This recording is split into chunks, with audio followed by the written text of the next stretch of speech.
Bismillahirrahmanirrahim. Muslimin dan muslimat yang dirahmati Allah, Assalamualaikum warahmatullahi wabarakatuh. Alhamdulillahi rabbil alamin. Wassalatu wassalamu ala asyrafil mursalin, Nabiina Muhammadin sallallahu alaihi wasallam wa ala alihi wa sahbihi ajma'in. Selamat kita bertemu kembali dalam siri penghayatan kita pada surah Al-Kahfi, dan terima kasih di atas kesudian para jamaah menyokong sama-sama dalam penghayatan kita pada surah yang disunatkan untuk kita membacanya pada setiap hari Jumaat. InsyaAllah dalam siaran pada kali ini kita akan terus menghayati kisah Ashabul Kahfi yang bermula dari ayat 9. Namun, walhamdulillah, dalam 2 siaran yang lalu, kita telah pun menghayati permulaan kisah, iaitu dari ayat 9, dan kita terhenti pada ayat yang ke-12. Maka, siaran pada kali ini adalah merupakan bahagian yang ketiga dari kisah Ashabul Kahfi. Namun, ia adalah permulaan kisah, iaitu bila mana kita menghayati ayat yang ke-13 dan seterusnya. Kita selongkar terlebih dahulu 2 ayat, ayat 13 dan ayat 14 untuk siaran pada kali ini, di mana Allah Subhanahu wa taala berfirman, A'udzu billahi minasyaitonir rajim. Nahnu naqussu 'alaika naba'ahum bil haqq. Kami ceritakan, kami kisahkan kepada kamu wahai Muhammad, naba'ahum bil haqq, perihal mereka di sini adalah Ashabul Kahfi. Kami ceritakan kepadamu wahai Muhammad dengan sebenarnya kisah mereka ini. Innahum fityatun amanu bi rabbihim wa zidnahum huda. Mereka itu sesungguhnya merupakan anak-anak muda, fityah. Anak-anak muda yang amanu bi rabbihim, yang beriman dengan Tuhan mereka, wazidnahum huda, dan kami tambahkan petunjuk kepada mereka. Itu ayat yang ke-13. وَرَبَطْنَا عَلَى قُلُوبِهِمْ, dan kami kuatkan. Kami, kalau terjemahan warabatna, kami ikat. Maknanya kami perkukuhkan, kami kuatkan hati mereka. Ilqamu, ketika mana mereka berdiri tegas, iaitu dengan menegakkan apa yang mereka yakini, apa yang mereka imani. Faqalu, maka mereka ini berkata, para pemuda ini berkata dengan tegasnya, Rabbuna Rabbus samawati wal ard, Tuhan kami adalah Tuhan yang mentadbir, yang menguruskan, bukan sekadar mengadakan, menciptakan, malah yang mentadbir segala langit-langit dan bumi. Lan nad'uwa min dunihi ilaha, kami tidak akan berdoa, kami tidak akan meminta, kami tidak akan menyembah selain daripadanya sebarang Tuhan. Laqad qulna idzan syatata, jika demikianlah kami ikut kehendak kamu, kami menyembah Tuhan yang banyak, maka sesungguhnya kami ini telah pun mengatakan sesuatu yang jauh dari kebenaran. Syatata, yang jauh menyimpang, yang jauh daripada kebenaran. So ini dua ayat muslimin dan muslimat yang dirahmati Allah. Ayat 14, ayat 13 dan ayat 14. InsyaAllah akan kita hayati sedikit. Allah mengisahkan. Nahnu naqussu. Kami ceritakan. Kita sedia maklum. Salah satu di antara 3 soalan yang orang-orang ahli kitab ini, orang-orang Yahudi ini, sarankan kepada pemimpin-pemimpin Quraisy untuk tanyakan kepada Nabi. Salah satu di antaranya adalah kisah Ashabul Kahfi. Maka Allah perincikan sedikit sebagaimana yang termaktub dalam catatan mereka, dalam kitab-kitab mereka, iaitu yang dimaksudkan pertamanya, Ashabul Kahfi ini adalah fityah, para pemuda. Kita telah bahaskan hikmah di balik mengapa Allah Subhanahu Wa Taala memilih Ashabul Kahfi ini dari kalangan orang muda. Namun yang ingin kita lihat di samping itu adalah Allah perincikan bahawa yang merupakan Ashabul Kahfi ini bukan orang-orang senior, bukan orang-orang yang dah berumur, tapi para pemuda, yang mana para pemuda ini mereka adalah amanu bi rabbihim. Mereka ini beriman dengan Tuhan mereka. So, jadi muslimin dan muslimat yang dirahmati Allah. Kita perhatikan ya, di mana Allah Subhanahu Wa Taala berfirman bahawa para pemuda ini adalah memiliki dasar, iaitu berpegang dengan iman. Iman yang tidak ada galang gantinya. Iman yang tak boleh diputar belit, tak boleh dijual beli. Itulah yang mana apabila pihak pemerintah mereka, raja mereka, memaksakan mereka ini, para pemuda ini untuk beriman ataupun menganut ataupun menyembah Tuhan yang disembah oleh pihak raja, mereka menolaknya. Mereka menolaknya. Ini iman yang ada pada mereka. Dan bila iman ini ada, muslimin dan muslimat yang dirahmati Allah, wazidnahum huda. Lalu kami tambahkan iman itu dengan huda, dengan petunjuk. Ini memberikan satu pengajaran kepada kita. Bahawa muslimin dan muslimat yang dirahmati Allah, kita sering minta hidayah daripada Allah. Setidak-tidaknya 17 kali setiap hari dalam solat kita, iaitu menerusi surah Al-Fatihah yang kita baca dalam setiap rakaat dalam solat-solat fardu. Itu yang dimaksudkan 17 kali ini. Sekurang-kurangnya kita minta, ihdinas siratal mustaqim. Tunjukkanlah kami ya Allah jalan yang lurus, jalan yang benar. So, dasarnya adalah iman. Bila iman ini Allah wazidnahum huda, kami tambahkan kepada mereka itu hidayah. Maka iman plus ataupun iman ditambah dengan hidayah, disitulah terbangkitnya, disitulah terbitnya takwa kepada Allah Subhanahu Wa Taala. Inilah yang membuatkan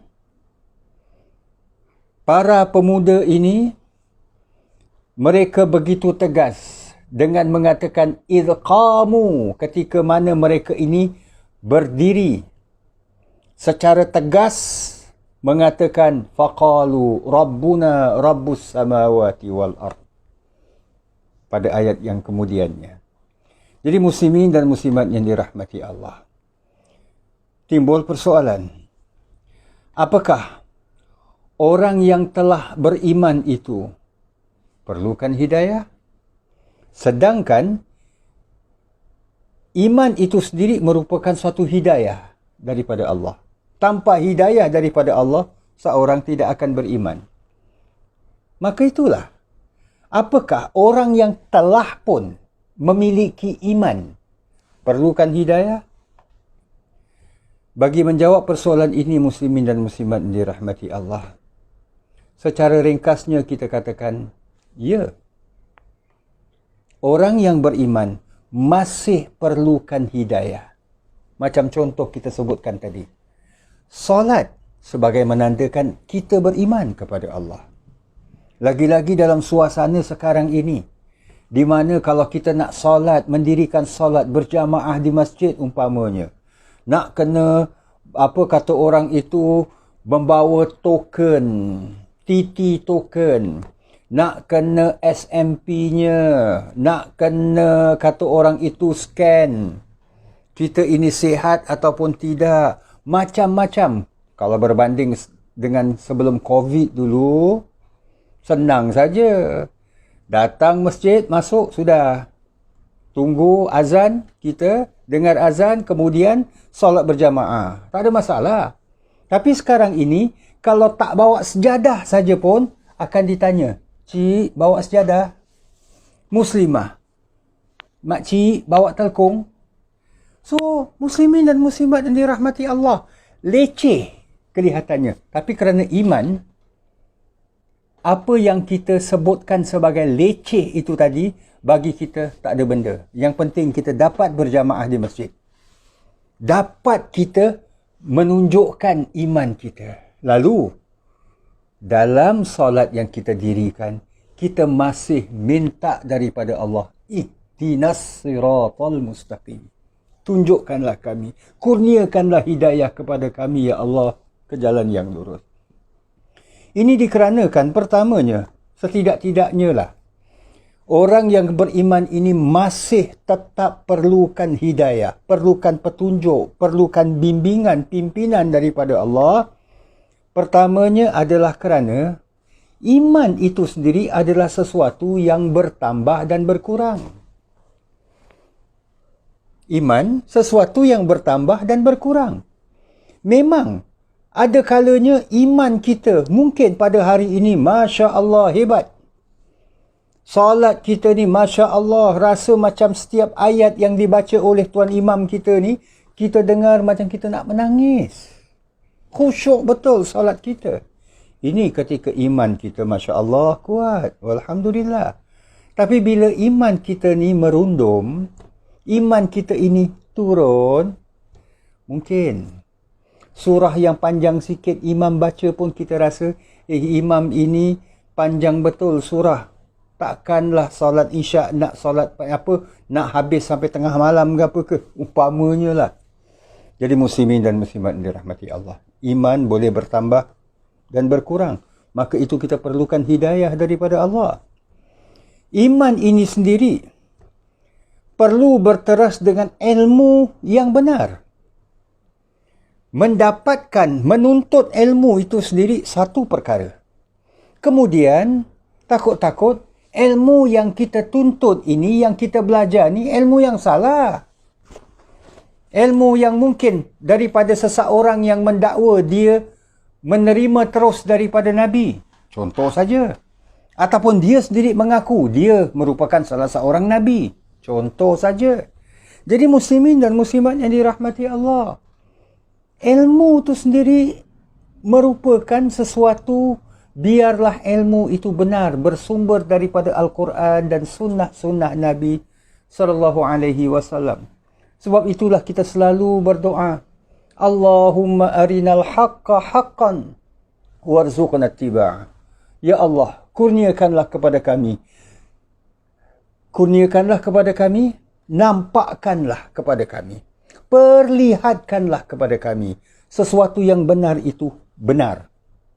Maka kurniakanlah kami untuk mengikutinya. Wa arinal batila batilan warzuqna ijtinabah. Dan nampakkanlah, tunjukkanlah kepada kami sesuatu yang batil, sesuatu yang tak benar itu, perkara yang tak benar. Lalu kurniakanlah kami untuk menghindarinya. Yang kita minta, agar kita ini beriman atas dasar ilmu yang benar. Ketiganya, Iman itu perlukan kepada amal untuk dibuktikan. Bukan hanya sekadar cakap saja. So, dalam nak membuktikan iman kita ini, dalam beramal ini, muslimin dan muslimat yang dirahmati Allah, kita sedia maklum. Kadang-kadang terhambat dengan beberapa hambatan, beberapa halangan. Nak buat umrah, tak dapat sebab duit tak cukup. Contoh saja. Contoh. Bila duit dah cukup, COVID pula. Contoh saja. Contoh saja. Nak mengaji. Tengok orang baca Quran, Masya Allah. Kita nak mengaji. Bila nak mengaji pula tak fasih. Yelah. Asyik mat jaiz, mat jaiz, mat jaiz. Kalau mat jaiz tu penyanyi memang senang lah. Tapi ni mat jaiz ni. Apa makna mat jaiz? Panjangnya macam mana? Nak kena jaga. Kadang-kadang kita rasa macam leceh. Tapi muslimin dan muslimat dirahmati Allah, kelecehan-kelecehan seperti ini adalah walaupun dilihat daripada satu segi merupakan satu hambatan, tetapi dalam perkara yang sama ia perlu kita konsisten untuk kita membuktikan yang kita ini beriman. Dan iman ini setidak-tidaknya perlu disemai dengan ukhuwah, dengan persaudaraan. Orang yang beriman ni bukanlah orang yang fikirkan dirinya sendiri saja nak masuk syurga. Dia akan sedapat mungkin mengajak orang lain bersama. Setidak-tidaknya keluarganya sendiri, rakan-rakan rapatnya sendiri untuk bersama-sama dengannya masuk ke syurga Allah Subhanahu wa taala. Itu yang Allah Subhanahu wa taala firmankan. وَرَبَطْنَا عَلَى قُلُوبِهِمْ. Kami mengikat hati mereka. Hati mereka kami ikat. Ikat dengan iman, ikat dengan persaudaraan. Sebab itu Nabi SAW pernah bersabda, Ar-rajulu, dalam riwayat yang lain disabdakan, Al-mar'u ala dini khalilih. Seseorang itu bergantung kepada agama temannya. Siapa yang dia berkawan dengannya. فَلْيَنْظُرْ أَحَدُكُمْ مَنْ يُخَالِلُ. Maka, kerana itulah, setiap kamu ini hendaknya memerhatikan dengan siapa ia jadikan teman ataupun dia berkawan. Dia kalau berkawan, berteman dengan orang yang menjual harum-haruman, setidak-tidaknya cebisan harum-haruman itu apa kata orang itu, tempias kepada dia. Begitulah. Bila kita nak kebaikan, bergaullah dengan orang-orang yang baik. Jadi muslimin dan muslimat yang dirahmati Allah, ini setidak-tidaknya. Jadi perlukan hidayah, perlukan petunjuk daripada Allah Subhanahu wa taala.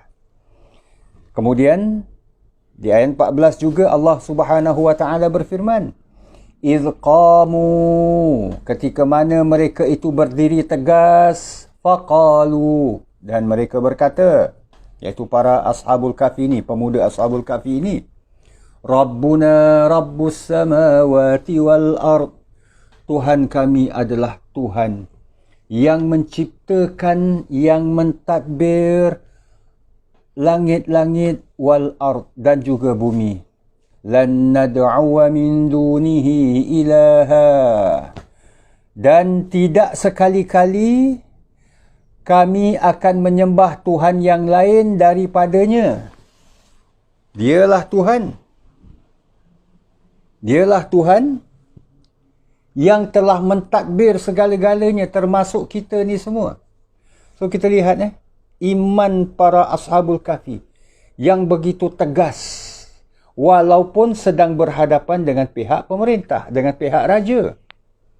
Walaupun mereka ini tahu akibat ketegasan mereka dalam beriman ini, mereka akan ditangkap, mereka akan dipenjarakan. Mereka akan diseksa, bahkan mereka akan dibunuh.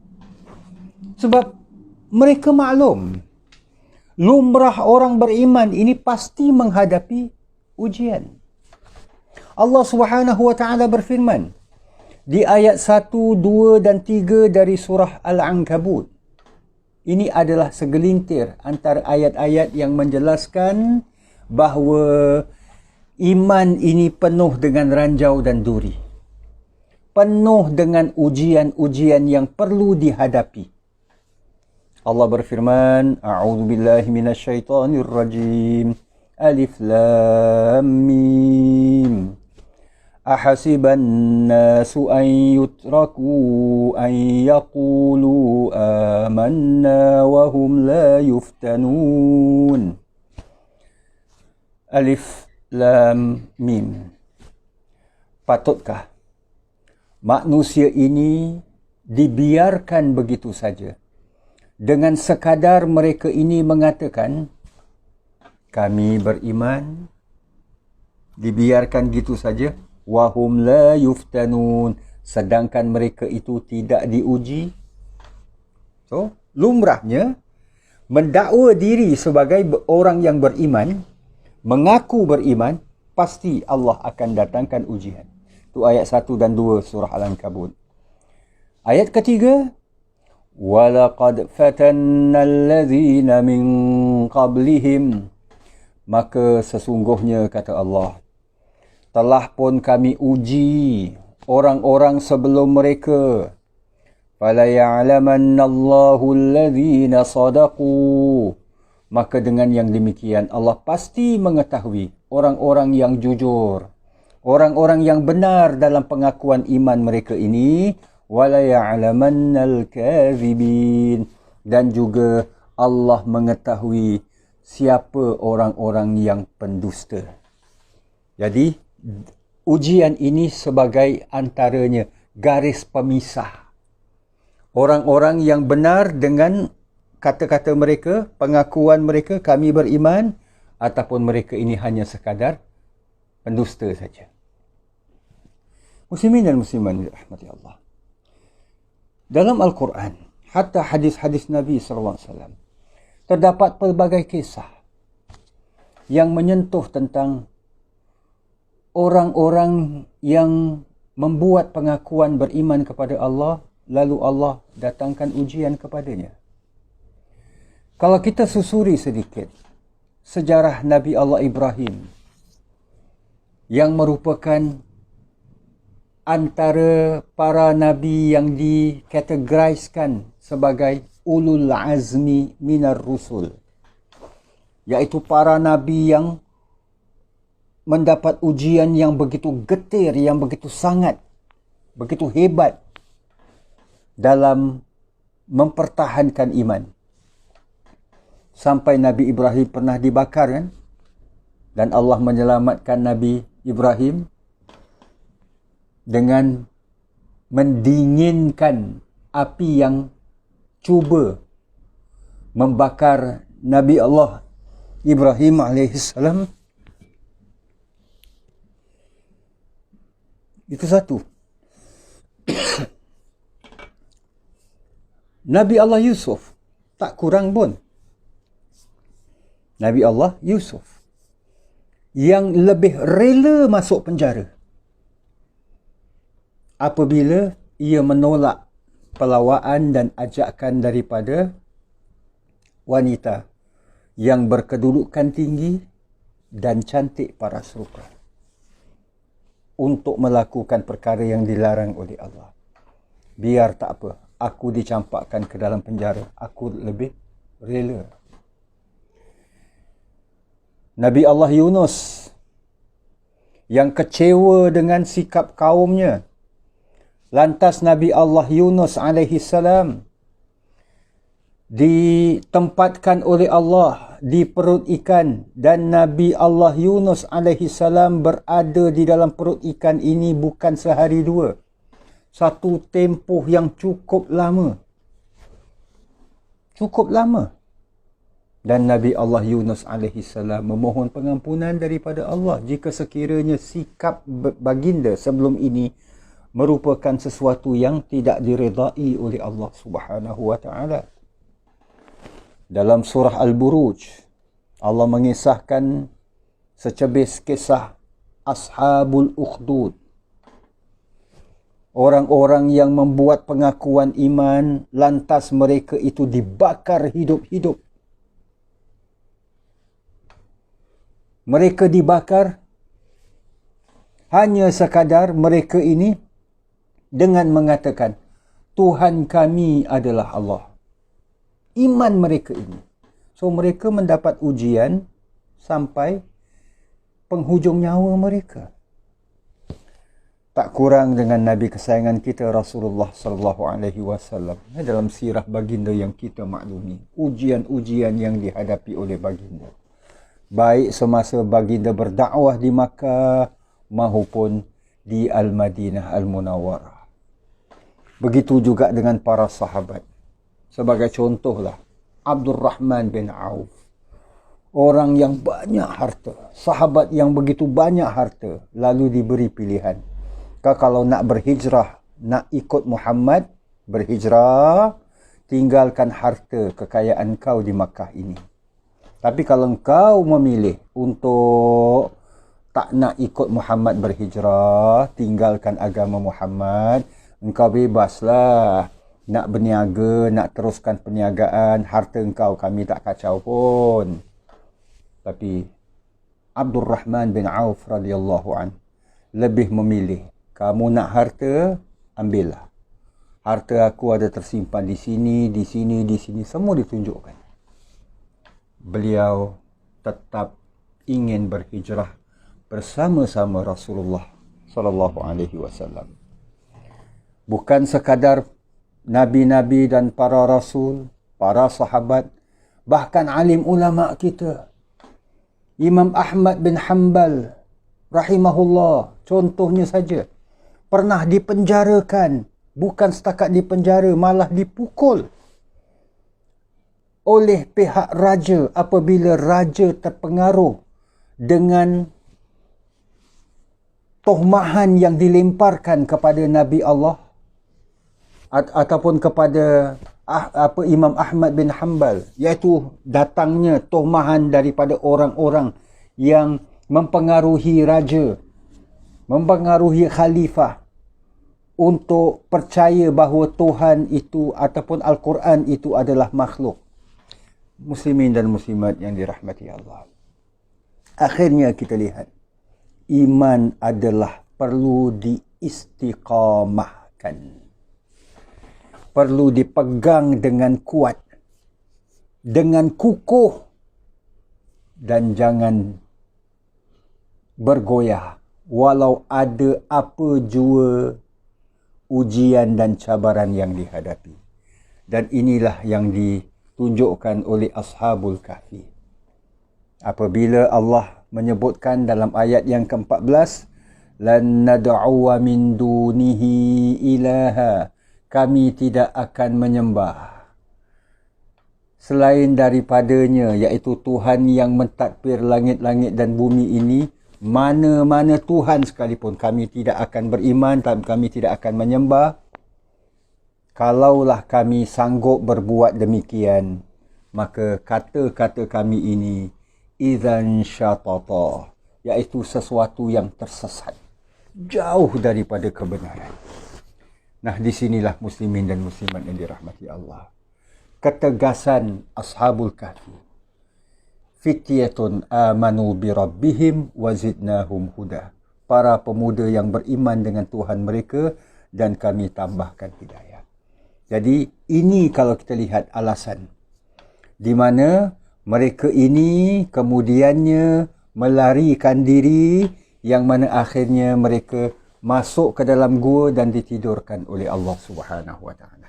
Insya-Allah kita akan sambung bahagian yang seterusnya dari kisah Ashabul Kahfi ini.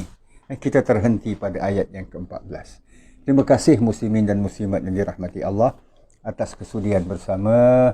أقول قولي هذا وأستغفر الله العظيم لي ولكم ولسائر المسلمين. والسلام عليكم ورحمة الله وبركاته.